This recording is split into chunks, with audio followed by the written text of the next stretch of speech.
Welcome to the Human Capital Innovations Podcast. We're your source for personal, professional, and organizational growth and development, where we share original research, explore industry trends, and interview executives and thought leaders from across the globe. We hope you join us often for practitioner-oriented content around all things related to leadership, HR, talent management, organizational development, and change management. Maximize your personal and organizational potential with Human Capital Innovations Podcast. Do you enjoy the Human Capital Innovations Podcast?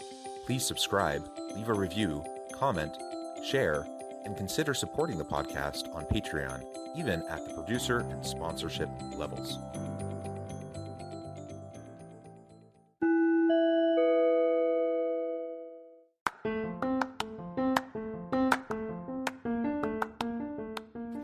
Welcome to the Human Capital Innovations Podcast. In this HCI podcast episode, I talk with Dr. Gregory Bott about entrepreneurship, governance, and leadership in the modern world.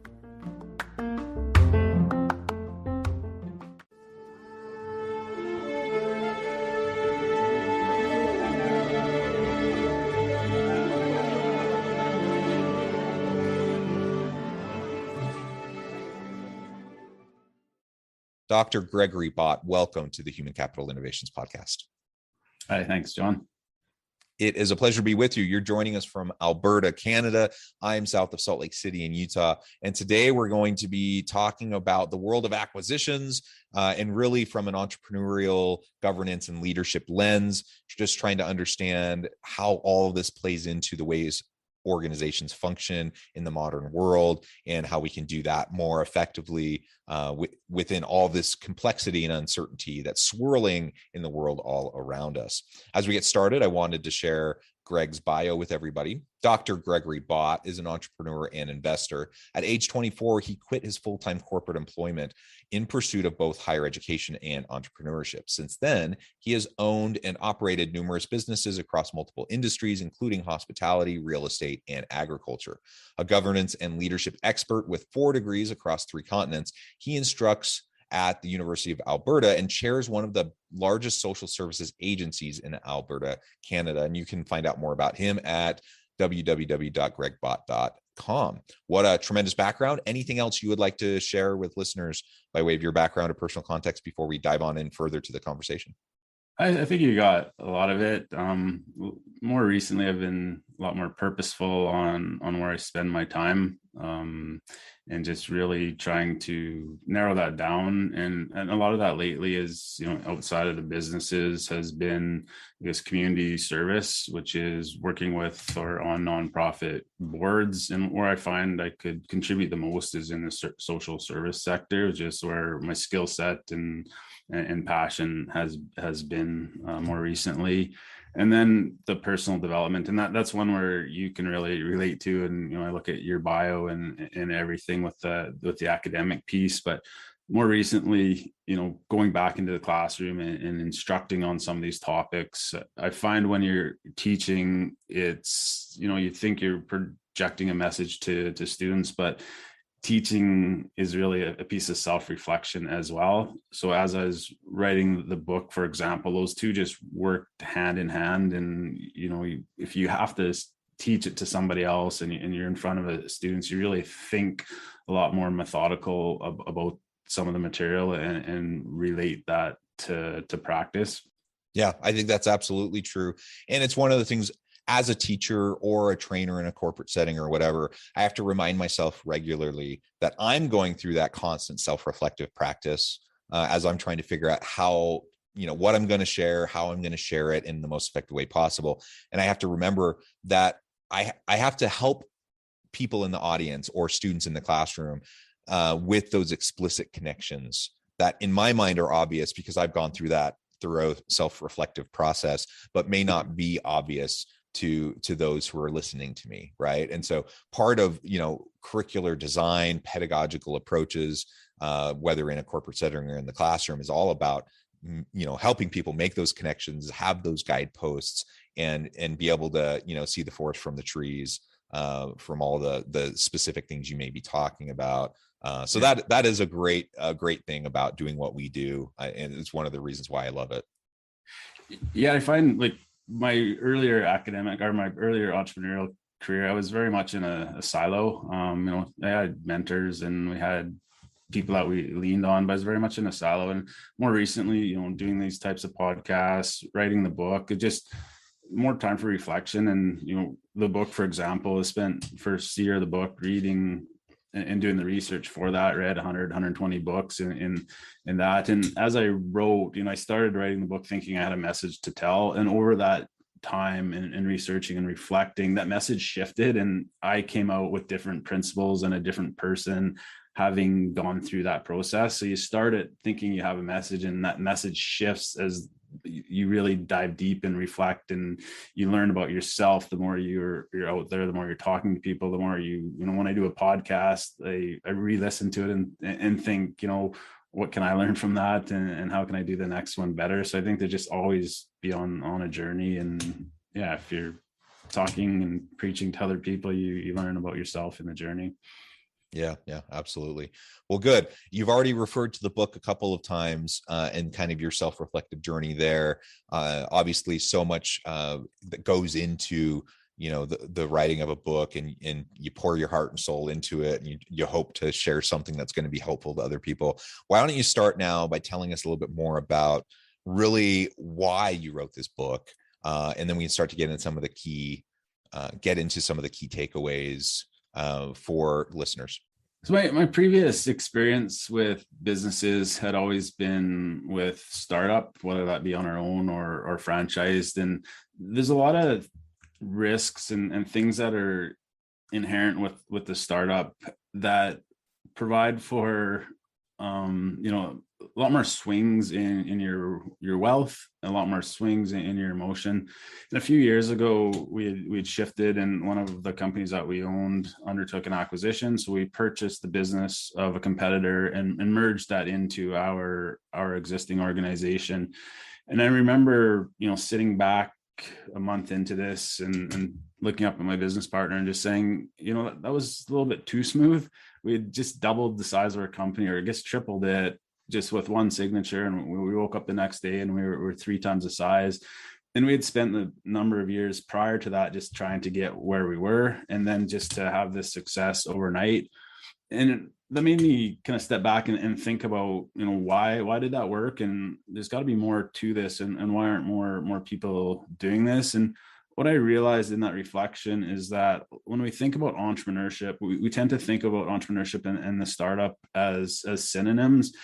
And it's nobody really thinks about it as the acquisition. And I think a lot of that is the news that we hear and what's portrayed in the media are these really sexy stories of young individuals. They start this tech company in their parents' basement, and in their mid-20s or early 30s they become billionaires. And these are the stories that we gravitate to.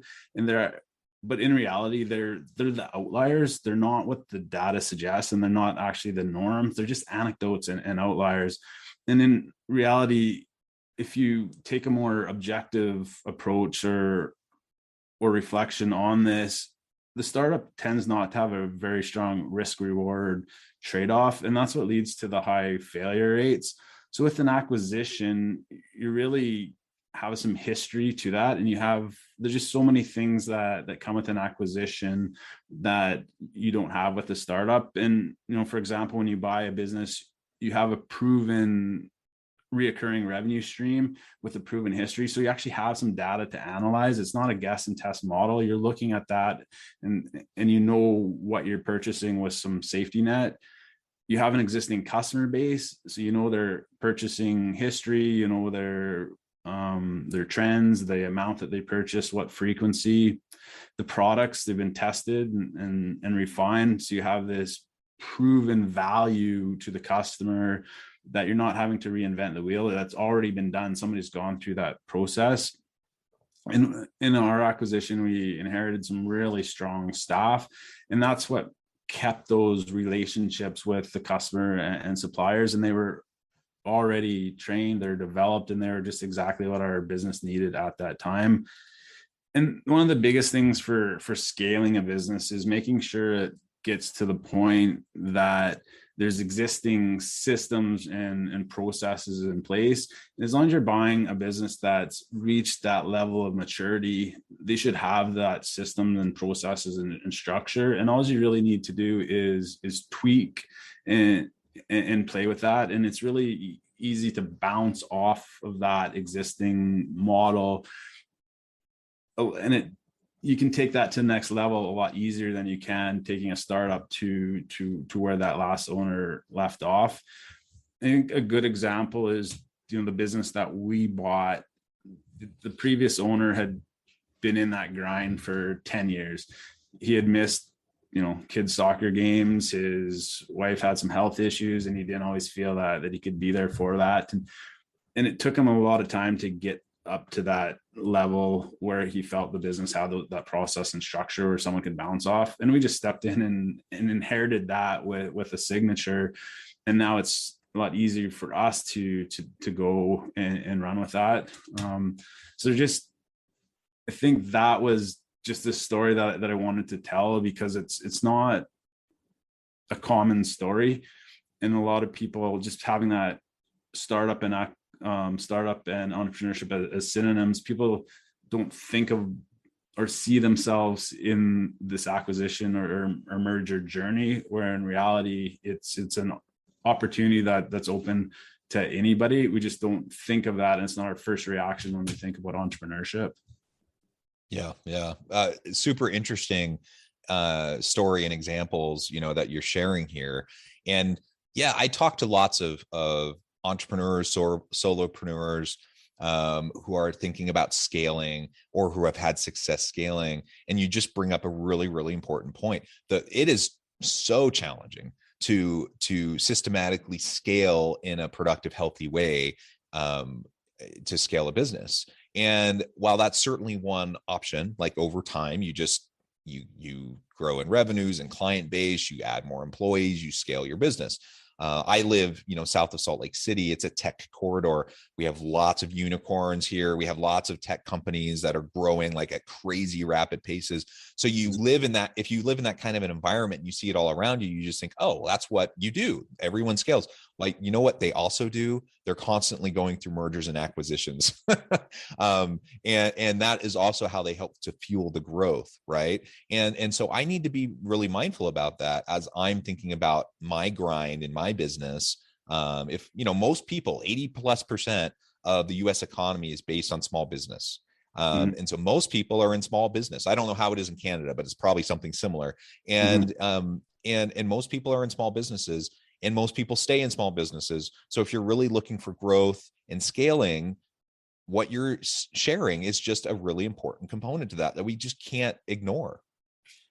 And people do have success in startups, and I don't want to diminish that. But I like to think about wealth.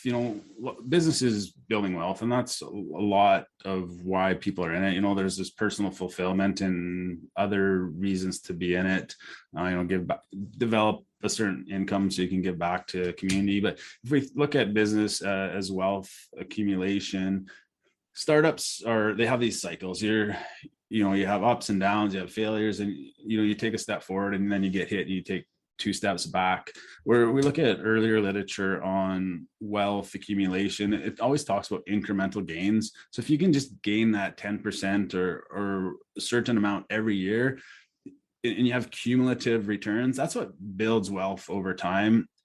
And what acquisitions does, and some of these attributes I talk about as an acquisition, it's really building that moat around your wealth and looking at your journey of wealth and putting as much priority on wealth retention as you do on accumulation. So it's protecting, every time you gain, you're protecting that gain, and you're not risking what you've built in order to go to the next level. And that's what an acquisition does when you talk about the systems and you talk about the proven history, and really having some hard data to analyze and not moving into that guess and test mode.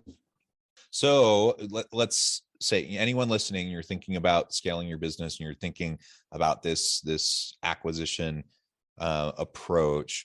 what are some of the specific things I need to be considering if I'm trying to decide whether I just want to kind of slowly grow organically over time, or if I want to go the acquisitions route and engaging what seems to be right for me and for my business?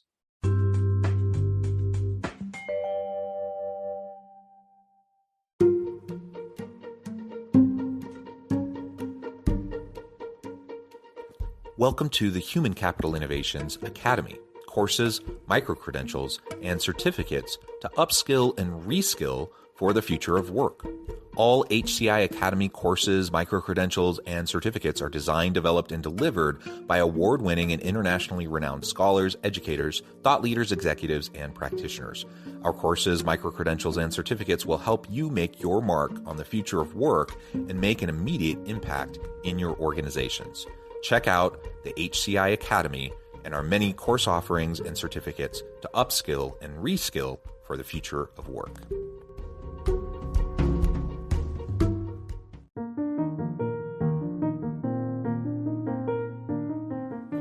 Check out our new weekly LinkedIn newsletter, Alchemizing Human Capital, exploring industry trends via original research and interviews with executives and thought leaders from across the globe. We look forward to having you join us.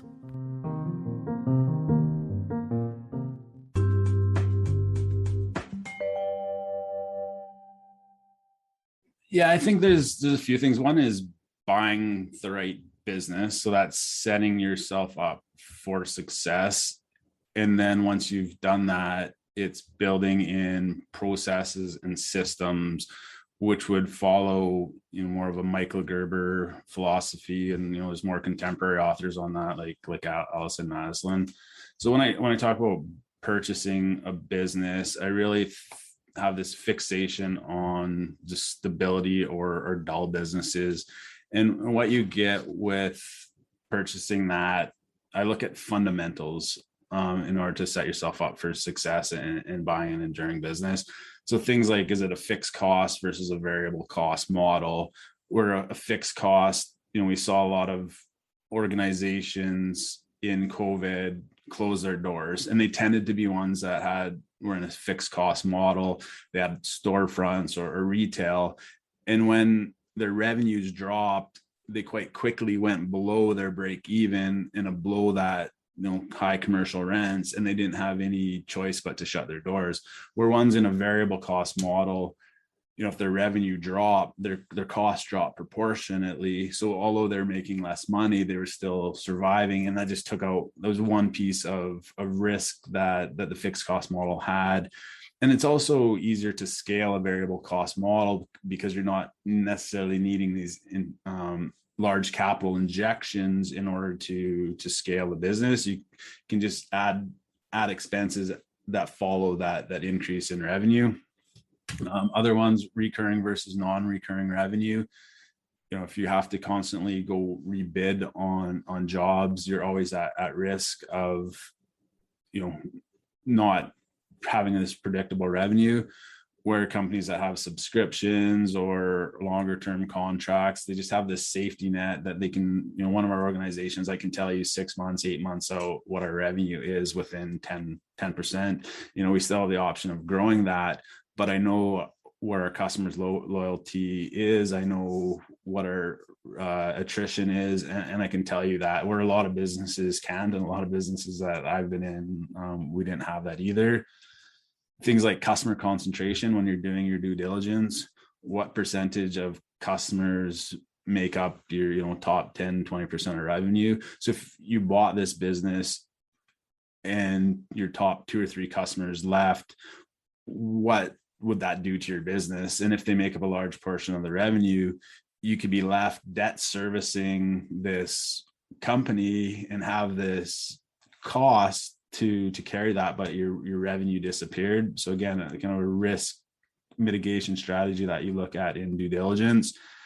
And then really seeking just in general, is this the type of an industry that is going to be here 10, 20, 30 years out, whether you're still the rightful owner of that business or somebody else is that an industry that's going to be around? And a lot of authors and academics talk about, this inverse relationship between glamorous companies that tend to be trendy and long-term profitability. So really, you still look for a business where your passions are aligned, it's missing the ingredient of what you're good at. So if you're good at operations or if you're good at marketing, find a business that needs those skill sets at that time to be the owner of that, but really look at risk mitigation in that to make sure that you have a stable business, and then this business is going to give you returns and cash flow over the next number of years that you have it.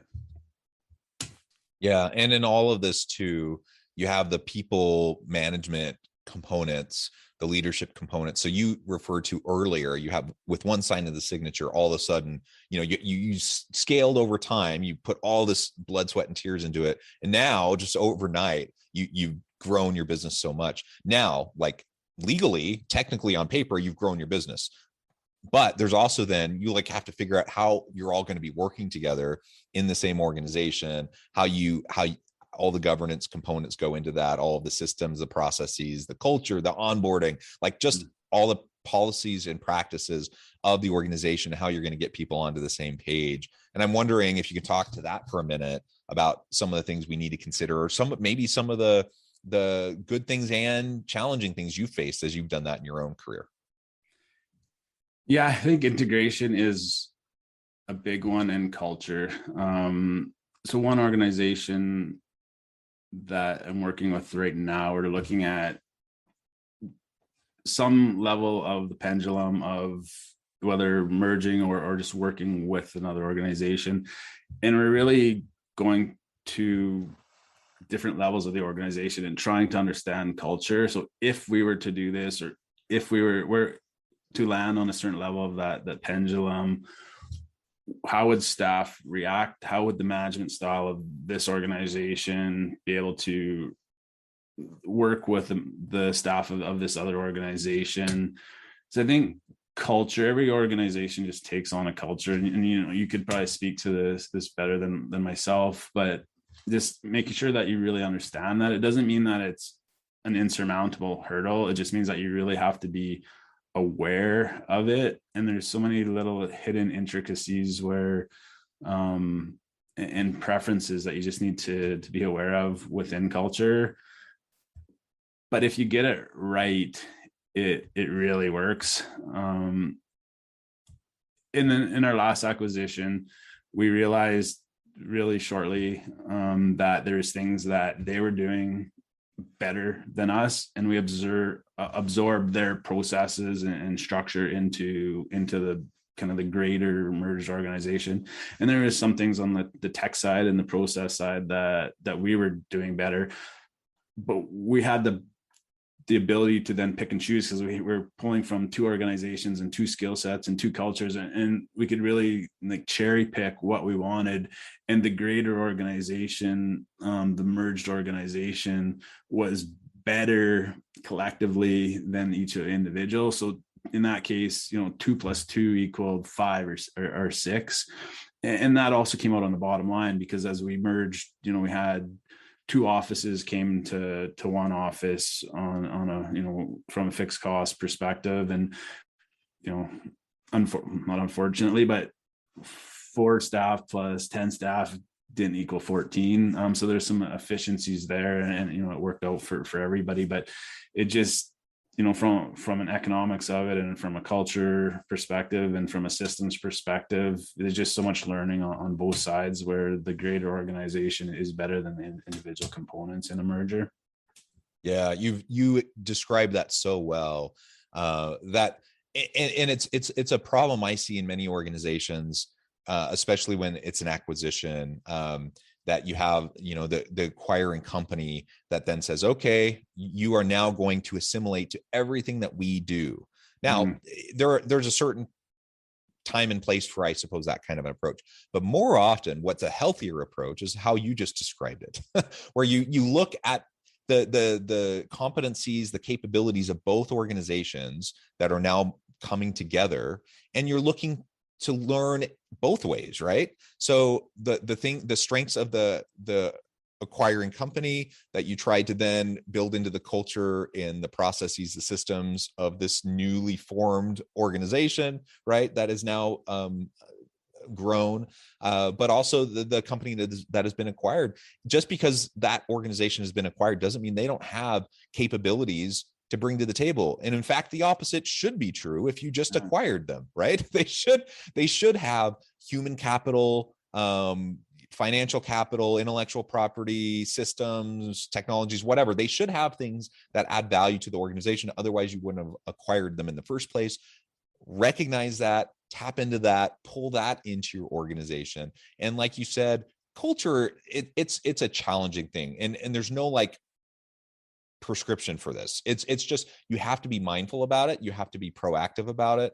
And you just have to be intentional about putting the time and energy and resources into creating and sustaining the type of culture that you want. And so, I don't have the answer for any specific organization. I can't just sit here and tell you, okay, this is what you should do. It depends, right? It depends on organizational context. It depends on the people involved. It depends on the organizations that have just merged or have gone through the acquisition. All of that depends on what you're going to do. But as long as it's at the forefront of your mind that this is something that's going to be really important, that you have to be thinking about and considering, I think you're up for the challenge. You're going to be able to do it. And you described some really important things to consider as we're going through that process.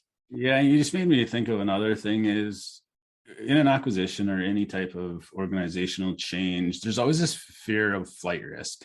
So will we lose customers if we bring them into a different umbrella? Will we lose staff? And I find a lot of those fears are unfounded. You don't lose staff and you don't lose customers. From a staff perspective, if you are open ears, you're listening, you're empathetic, you get to that conversation early and ahead of that conversation, people are looking for purpose. They're looking for, they don't want to uproot their own career if they don't have to. So if you're there early, you're in those conversations, you're listening, you're providing opportunity, you're taking some of their skill sets and recognizing that within the greater organization, people aren't flight risks. You can do a merge or an acquisition without losing any staff. And the same is with customers. On our last one, that was one of my biggest fears, because I was fairly green to that type of a transition. And I just had this fear of, what happens 10% of our customers just don't like this new branding. And like, we got to them early, we phoned individually, and they were just like, they hadn't actually had that love for a long time. And just by us reaching out and checking in and providing good service to them, we didn't lose any customers. And we actually went back a number of months later and had the ability to raise our fees. And there's no way I would have thought we could have done that when, a few months prior to the acquisition, but we just built that relationship.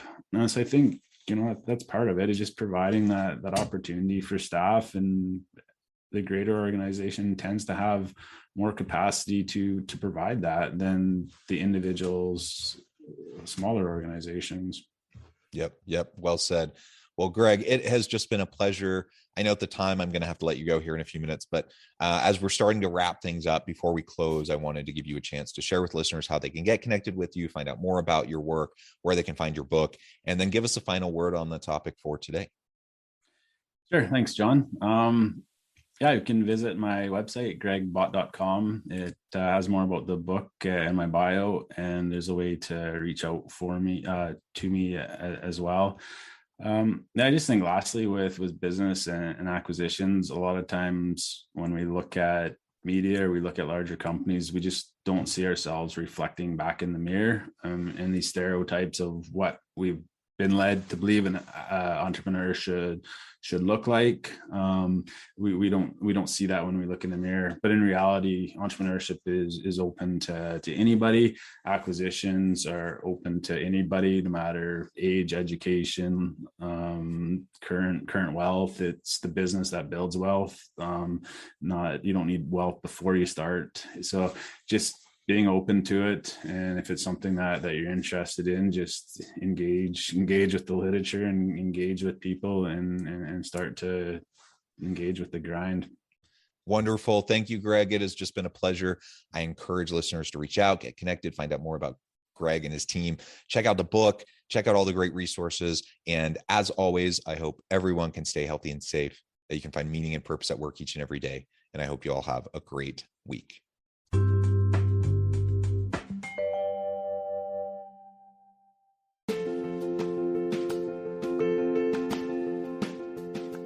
Bluer Than Indigo Leadership, the journey of becoming a truly remarkable leader. Early in my adult life, I learned about an Asian proverb that translates as bluer than indigo. If you think about the color indigo, it is a brilliant, deep, and vibrant blue, what some would call the bluest of blues. To have something that is bluer than indigo is rare and truly remarkable. Contrary to popular myth, there is no one-size-fits-all or cookie-cutter approach to effective leadership. There is no silver bullet, no secret sauce, no go-to model that will solve all of your problems. The truth is, great leaders have all had their unique strengths and flaws, and have all had to discover and then pave their own distinctive path in their life's journey to fulfill their leadership potential. Bluer Than Indigo Leadership will help you discover your own path and explore those ordinary, everyday actions that will help you respond to an uncertain future and produce extraordinary results for individuals, teams, and organizations.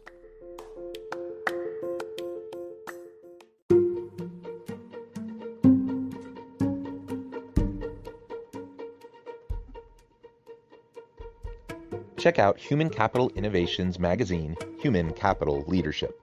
Human Capital Leadership is a free, interactive e-magazine with the mission to help individuals, leaders, and organizations find innovative approaches to maximize their human capital potential. We publish issues quarterly in August, November, February, and May. Take a look at the latest issue and let us know what you think.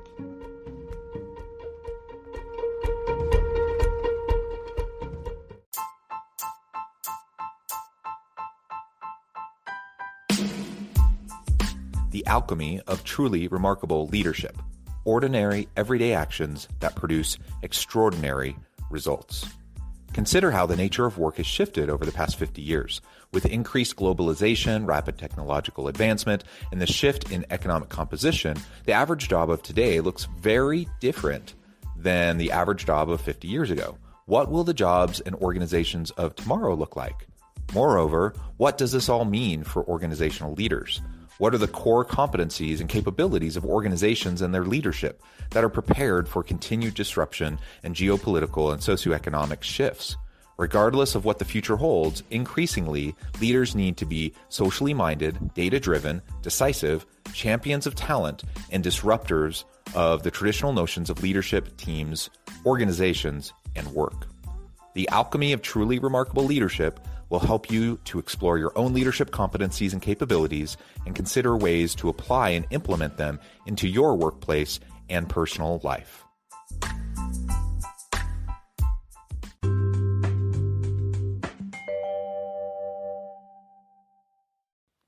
Do you enjoy the Human Capital Innovations podcast? Please subscribe, leave a review, comment, share, and consider supporting the podcast on Patreon, even at the producer and sponsorship levels. Thanks again for joining us for this episode of the Human Capital Innovations podcast. I hope you stay healthy and safe and that you have a great week.